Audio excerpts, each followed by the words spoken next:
Bienvenue sur votre chaîne préférée Akhbar al-Blad de Hassan Atlemsen. Depuis l'accès de l'Algérie en 1962 à son indépendance, le régime militaire dictateur mis en place n'a pour seul objectif que de trouver toujours le moyen de voler l'argent du peuple, de piller le budget annuel de chaque année. Et c'est d'ailleurs pour cette raison que tous les généraux qui ont accédé au pouvoir en Algérie sont devenus des milliardaires. Et c'est pour la même raison que le peuple algérien est resté très pauvre depuis son indépendance, malgré les richesses pétrolières dont il a disposé.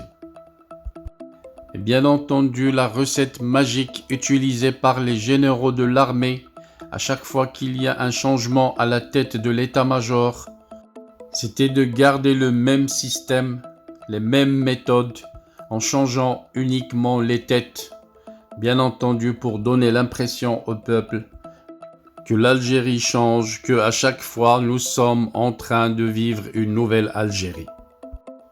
Et c'est dans la même ruse que le nouveau pouvoir algérien, né depuis la chute du régime Bouteflika, a intelligemment promis une nouvelle Algérie, débarrassé de l'influence malsaine des oligarques et des mélanges dangereux entre la politique et l'argent dont les Algériens en avaient marre.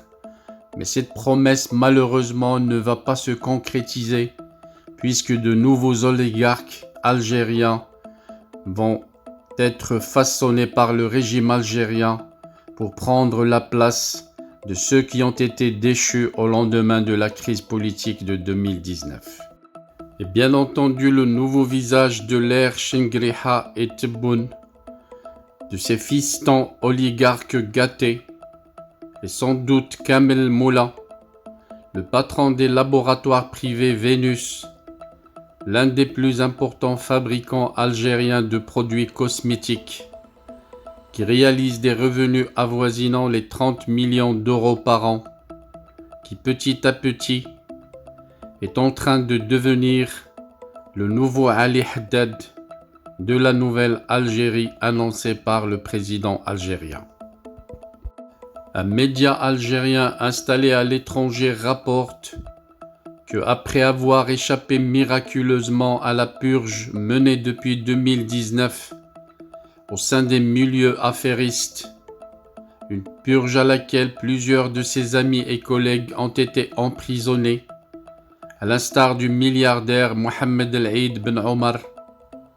Kamel Moula, lui, va profiter de l'instabilité chronique de l'État algérien pour se frayer un chemin vers les décideurs du nouveau régime et surtout le président Tebboune.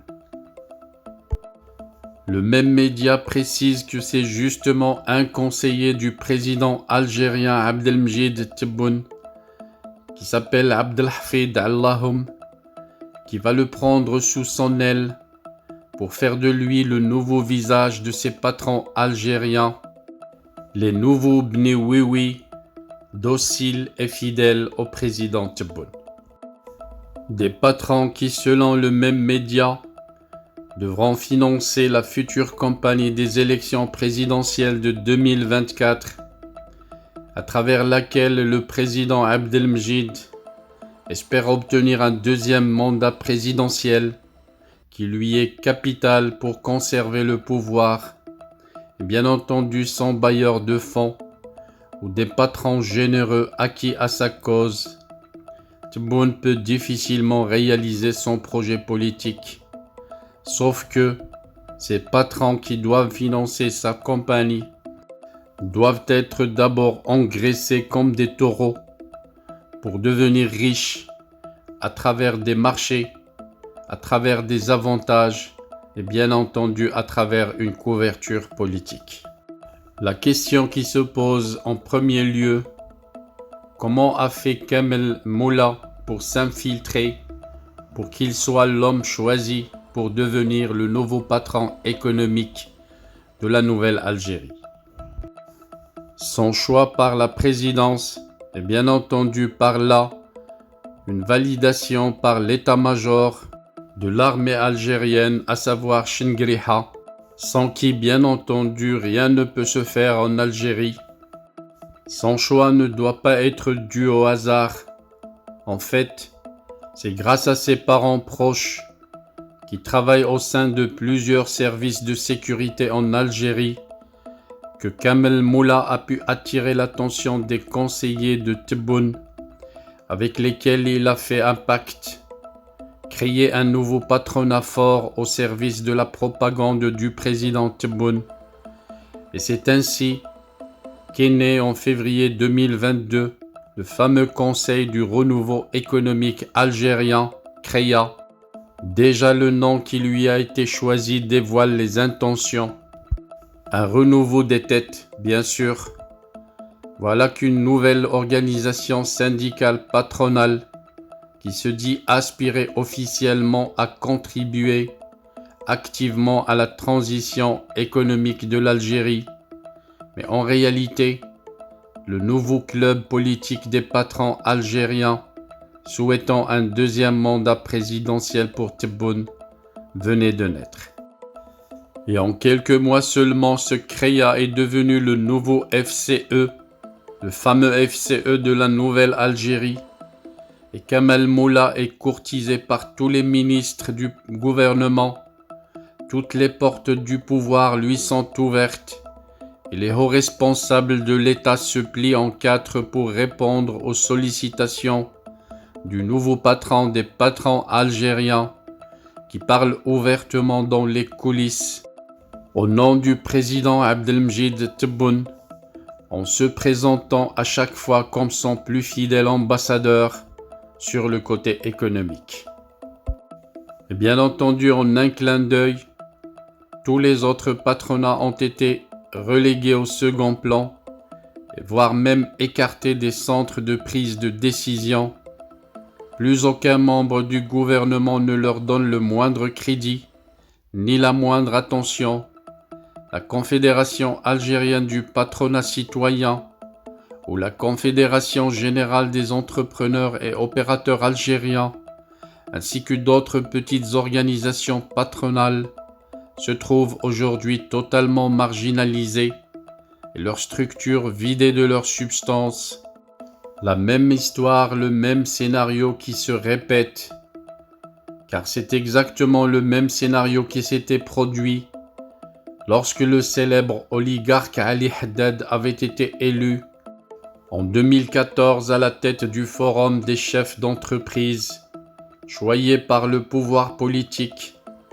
Ali Haddad était devenu à l'époque l'un des décideurs les plus influents du pays, encore plus influent que des ministres ou des hauts responsables du gouvernement de l'époque. Et bien entendu, le même scénario qui s'était passé avec Ali Haddad en 2014, de la concurrence, parce que Kamel Moula était confronté en 2022 à une concurrence féroce de Hassan Khalifati, le PDG d'Alliance Assurance, l'un des fleurons des groupes privés d'assurance en Algérie. Khalifati et ses soutiens se sont fortement mobilisés pour essayer de contrer et résister au rouleau compresseur du clan de Moula Kamel, mais c'était sans compter sur l'intervention d'en haut du conseiller le plus proche du président Abdelmjid Tebboune. Les dés étaient déjà jetés et le choix était déjà fait.